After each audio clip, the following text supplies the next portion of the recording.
Morning campers, here we are.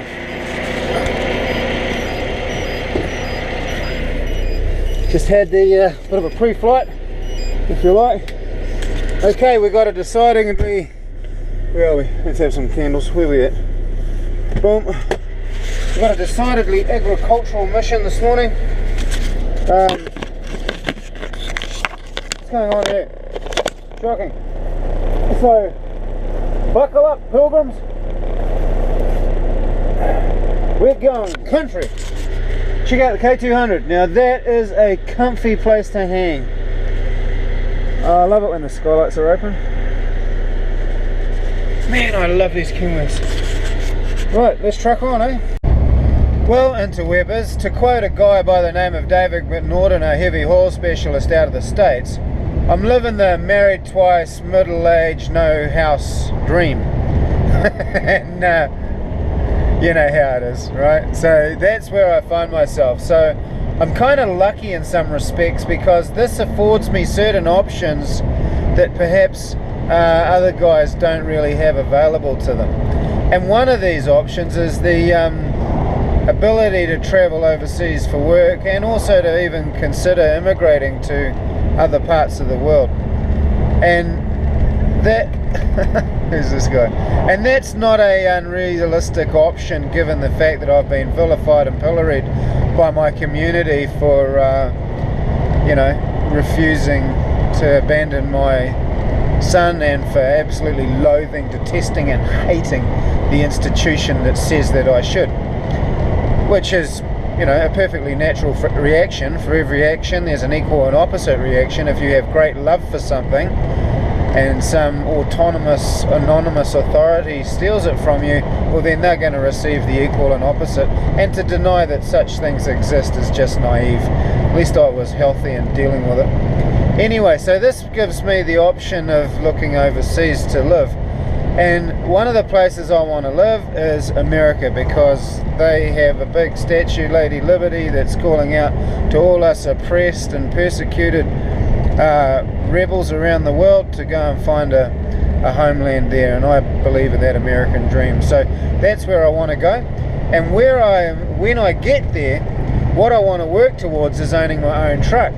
Okay, and that's something that I'm really keen about. Whether I go there on a worker's visa, if I'm lucky enough to get one of those, and just work hard and save some money and come back to New Zealand or Australia and invest in my own vehicle, or maybe even get permission to reside there and invest in a vehicle in the States or Canada or somewhere like that, then that's all the better. But this is where it gets really cool.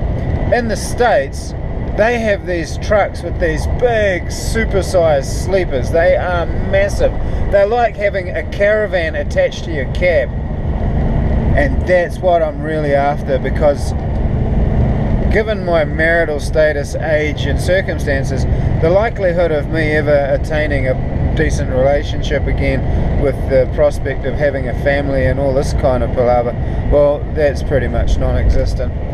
And so I don't really need the trappings of a man in that environment, so I don't really need a home. And this is where these big super cab trucks really appeal to me, because I'll be able to live and work out of it. It'd basically be just the modern equivalent of a gypsy caravan, or maybe the commercialized version of a hippie's house truck, somewhere I can live and work out of, and you know, just celebrate and have a really cool, healthy life. But the trouble with most of them that I've seen is they seem to be so over the top and so tacky. They look more like a motel reception area than a home. You know, they got all these ugly beige colours and various tans and browns and chrome fittings, and they're all trying to look like, you know, they're 5-star accommodation, and they look about as homely and as attractive as sleeping in a lobby, you know. So it'd be better to just get one or get a shell of one, and then just, because I'm a carpenter, I have the option to be able to fit it out myself and just build something that's more a bit my taste, a bit more wood and a bit more cabiny and a bit more woolen blankety and a bit more practical, rather than something that's just over the top. But anyway, that's my American dream. We'll get one of these big super cab trucks and call it home and just live out of that and work out of that. The problem is though, because these Americans, they run these pretty light trucks, only 80,000 pounds, most of them, and the weight of these big super cab units encroaches quite a lot on the cargo capacity or the payload or the weight of the the cargo that you're hauling, which subsequently impacts on your commercial viability of the whole project. So you've really got to be in a good financial position to be able to afford it and run light loads. So that's something I'm going to have to work up to. I'm going to probably have to just run a conventional rig if I'm lucky enough to be able to get in one for as long as I can, and just save and save and save so I can put as much money as possible into running one of these supersized sleeper trucks. Anyway, that's the American dream. Buy the big covered wagon and then just go west. That's it. Nothing much flashier about that, but I like the idea of being able to park up in a campground, or be able to just dump a trailer and live in my truck for a week, and if and even when I'm an old man, just find a nice place to just park up and just live out of my truck. You never know what the future holds. But anyway, that's it. Yabba yabba yabba yabba. That was a hell of a rant, wasn't it? Man, I just love it when the truck's set up in the right gear and the right revs at the right speed on the right road. Man, it just feels like it could run like this forever. Hello, good morning there, CB. What you up to? But look at it. This is the Waikato Expressway. Doesn't even register on my GPS.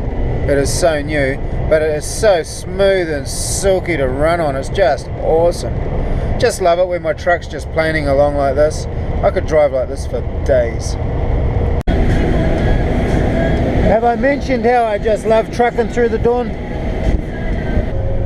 Look at this. Man, I hope the GoPro can pick it up. You're probably staring at my windscreen. Wait a minute.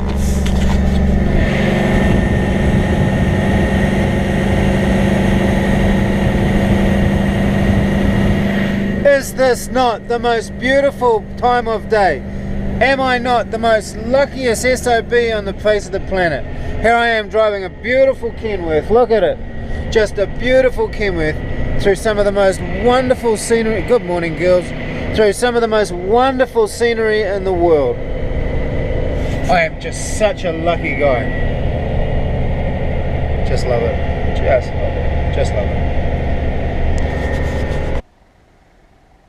I can hear a tractor. That's a country noise.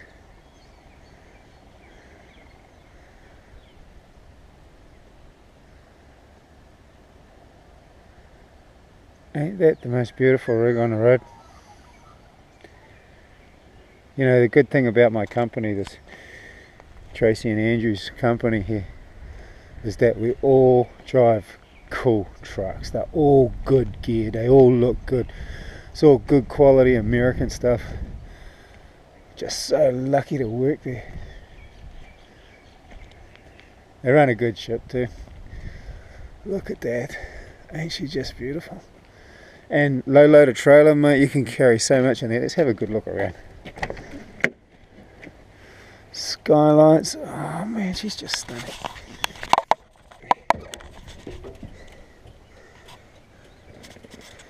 Hey? Yeah. Very, very, very proud little truck.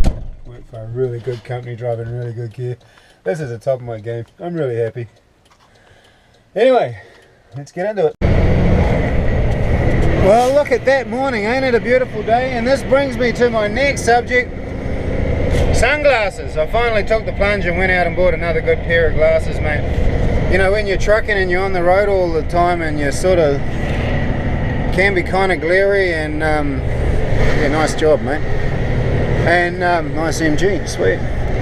And you know, sunglasses are a really important part of truckies, sort of like tools of his trade, I guess. And the glasses that I like to buy the best are fishing glasses. And I know these look kind of lame, but these are actually fishing glasses, and I find them to be the best ones because they're just a little bit more rugged. Hey, nice K-Whopper, check that out. Just a little bit more rugged and a little bit more scratch resistant and a little bit more tougher than just ordinary fashion kind of sunnies. And so fishing glasses is where I get my gear from, and they're awesome. Anyway, truck on, let's ride. Gotta love trying to cut through Hamilton at 8 o'clock in the morning. Hey, there's another Kenworth stuck in the traffic over there. Cool. It may be hard for you to stop and believe, but for you, I leave it all.